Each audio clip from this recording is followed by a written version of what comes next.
त्रिभुज से संबंधित विभिन्न फार्मूला जो 9th के क्लास में है हीरोन सूत्र से रिलेटेड, उसके बारे में हम अपने विद्यार्थियों से जानकारी लेना चाहेंगे।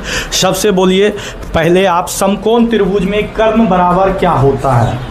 रूट अंडर आधार स्क्वायर जो लंब स्क्वायर। बहुत बढ़िया।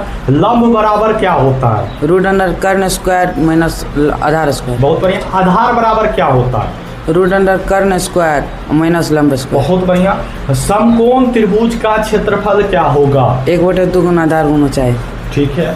समकोण त्रिभुज का परिमाप क्या होगा? 3 गुना भुजा।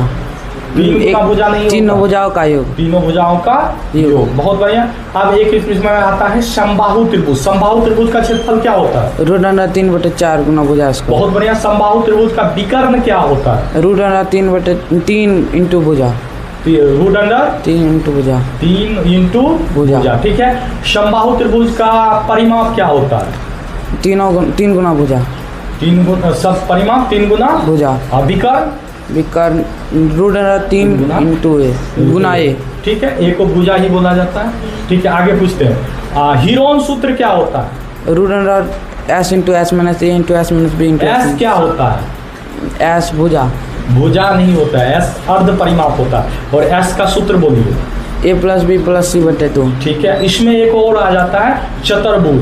तो सबसे पहले बोलिए आप, समलंब चतुर्भुज का क्षेत्रफल क्या होता है? 1/2 गुना h इंटू b1 + b2। ठीक, बहुत बढ़िया। और समांतर चतुर्भुज का क्षेत्रफल क्या होता है? आधार गुना ऊंचाई। बहुत बढ़िया। आधार गुना ऊंचाई। सम चतुर्भुज का क्षेत्रफल क्या होता है? 1/2 d1 गुना d2। बहुत बढ़िया। तो हीरोन सूत्र के अंतर्गत इतना ही फार्मूला आता है। आगे हम दूसरा फार्मूला पूछेंगे आपसे। ठीक।